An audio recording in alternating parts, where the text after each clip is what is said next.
DTV Odia देखिवा पाई subscribe करंतु एवं bell icon को मध्य दबाई दियंतु। जय जगन्नाथ। मु ज्योतिर्विद डॉक्टर भवानी शंकर महापात्र आपण मानकु भाग्य दर्पण कार्यक्रम स्वागत जनाउछि। आमर अनेक समय देखा दिए व्यक्ति विशेष विवाह रे विलंब होता है। अनेक चेष्टा करी मध्य विवाह रे विलंब हुए। विवाह प्रस्ताव बारंबार भांगी थाए।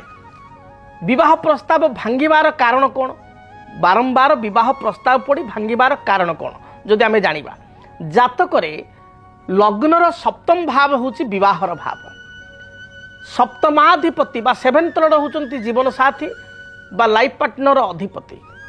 जदि जातकरे सप्तम स्थान रे मंगल रही थांती, जदि जातकरे सप्तम स्थान रे मंगल शनि एकत्र थांती या आहुरी असुविधा कथा।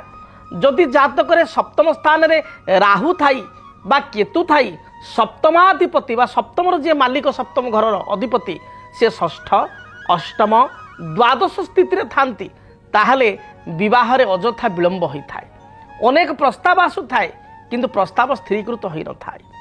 अनेक समय अनेक व्यक्ति विशेष कहती ये झीवर बा पुअर गुरुशुद्धि आसी ना, गुरुशुद्धि नथिबारु तार विवाह हेउना।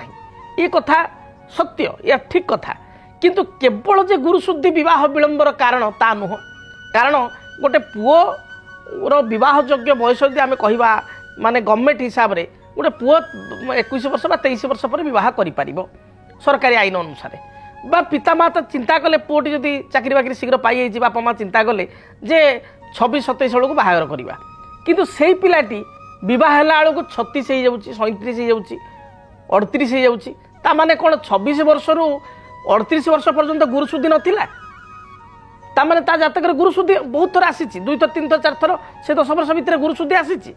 किंतु गुरुशुद्धि केवल थिले मध्य जातकर जदि ग्रहरिष्ट रहिची बा जातकर ग्रहंकर अवस्थिति खराब अच्छी, ताहले अजथा विवाह विलंब हेबो। एक कथा मध्य कहा जाए। केवल गुरुशुद्धि के देखा जीव नाही। गुरुशुद्धि तो कहा जाए जे जीव द्वितीय धन धान्य भोगी सुतार्थ वित्त नवपंचकेशु जामित्र संस्थ विपुलाच लक्ष्मी एकादशे सर्वशुभम ददाति। बृहस्पति जदि जन्म राशि ठारू द्वितीय रे आपणकर पंचम रे सप्तम रे नवम रे एकादश रे अछंती, ताल तो गुरुशुद्धि।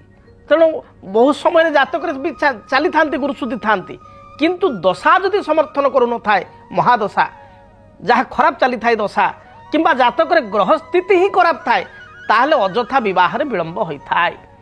एवं आउ एक सूत्र मध्य कहा जाए जे सप्तमे स्थिते भौमे द्वादश स्थिते भौमे सप्तम स्थिते सौरी द्वादश स्थिते सौरी सप्तमे स्थिते राहु द्वादश स्थिते राहु विवाहम प्रतिबंधकम। प्रतिबंधक माने कौन? विवाह हो पारिबनी सेमती कथा नुह। विवाह हेबो किंतु विलंबर हेबो। एवं अनेक जगह विवाह प्रस्ताव स्थिर हो भांगी जाए। तापई आमे विशेष करी देखो मंगल दोष। जदि जातक जनक लग्न रे मंगल, द्वितीय रे मंगल, चतुर्थ रे मंगल, सप्तम रे मंगल, अष्टम रे मंगल, द्वादश रे मंगल थाए, ताले विवाह प्रस्ताव पड़ी भांगी जीवार यथेष्ट जोग रही थाए।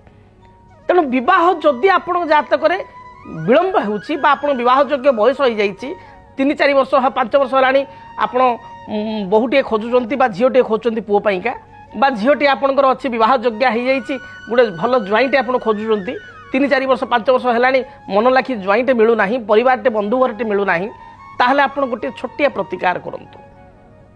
प्रतिकार स्वरूप गौरी शंकर व्रत अर्थात शिव पार्वती व्रत आप निश्चय करंतु। 16 सोमवार व्रत झील को करने को कहतु। यही 16 सोमवार गौरी शंकर अर्थात शिव पार्वती को दर्शन एवं पूजन करिवो, व्रत करिवो एवं शिव उद्देश्य 16 सोमवार व्रत मध्य करिवो। देखिए विवाह रे जो विलंब होउची ता दूरीभूत हेबो। से भली ब्रह्मज्येष्ठी वृक्ष जहाँ कई गाँ गहली ब्राह्मण झाटिया गछ कही था, ये वृक्ष को आप कुंडरे लगाई चंदन सिंदूर दीप धूप एवं आपण जदि हलदी रंगर फूल दे प्रत्येक दिन पूजा करेंगे, ताहले विवाह रे जदि कौन कारण अजथा विलंब होउची से विलंब मध्य दूरीभूत हेबो। आउ एक छोट प्रतिकार लाल किताब हिसाब से मुझे कहि कौन ପୂର୍ଣ୍ଣମୀ ଦିନ ବା ପ୍ରତ୍ୟେକ ପୂର୍ଣ୍ଣିମାରେ କାର୍ଯ୍ୟ କରିପାରିବେ। ପ୍ରତ୍ୟେକ ପୂର୍ଣ୍ଣିମା କଲେ ଭଲ। 21ଟି ପୂର୍ଣ୍ଣମୀ ଭିତରେ ଯଦି ଏ କାର୍ଯ୍ୟ କରିବେ ତାହେଲେ ଏକ ଅଚୁକ ପ୍ରତିକାର ନିଶ୍ଚୟ ବାହାଘର ହେଇଯିବ। 21ଟା ପୂର୍ଣ୍ଣିମା ଭିତରେ ହାଏଷ୍ଟ ବହୁତ ଲୋକଙ୍କର ଦେଖାଯାଇଛି 7ଟି 8ଟି 9ଟି ପୂର୍ଣ୍ଣିମା ଭିତରେ ବାହାଘର ହେଇଯାଇଛି। ତେଣୁ କ'ଣ କରିବେ ନା ଆପଣ ପୂର୍ଣ୍ଣିମା ଦିନ ଶିବଙ୍କୁ ଯାଇ ଶିବ ମନ୍ଦିରରେ ଦର୍ଶନ କରିବେ। କିଛି ଦୁଦୁରା ଫୁଲ ଅତି କମ୍ରେ 7ଟା ଧଳା ଦୁଦୁରା ଫୁଲ ଶିବଲିଙ୍ଗରେ ଗୋତ୍ର ନାମରେ ଅର୍ପଣ କରିବେ। ସନ୍ଧ୍ୟା ସମୟରେ ଯେତେବେଳେ ଆକାଶ ପରିଷ୍କାର ଥିବେ ଏବଂ ଚନ୍ଦ୍ର ଉଜ୍ଜଳମୟୀ ପୂର୍ଣ୍ଣିମା ଦିନ ଆପଣ ପୁରା ଗୋଲାକାର ଚନ୍ଦ୍ର ଆକାଶରେ ଦେଖାଯାଉଥିବେ ସେହି ସମୟରେ କିଛି ସାବୁନ ଫେଣ କରି ବା ସର୍ଫରେ କିଛି ଫେଣ କରି ଗୋଟେ ବାଲ୍ଟିରେ ପାଣିରେ କିଛି ଫେଣ କରି ଛାତ ଉପରକୁ ବା ଯେଉଁ ଜାଗାରେ ଚନ୍ଦ୍ର ଦେଖାଯାଉଛନ୍ତି ଘର ଅଗଣାକୁ ବିଶେଷ କରି ଛାତ ଉପରକୁ ଆପଣ ଯିବେ କ୍ଲିଅର ଚନ୍ଦ୍ର ଦେଖାଯିବେ। ସେଇ ସର୍ଫ ବାଲ୍ଟିରେ ବା ଆପଣଙ୍କର ବାଲ୍ଟିରେ କିଛି ସର୍ଫ ବା ସାବୁନ ଫେଣ କରି ଛାତ ଉପରକୁ ଯିବେ। ଫୁଟୁକାଣି ସାହାଯ୍ୟରେ ଆପଣ ମେଳା ମହୋତ୍ସବରେ ଦେଖିଥିବେ ଫୁଟୁକାଣି ମିଳୁଥାଏ।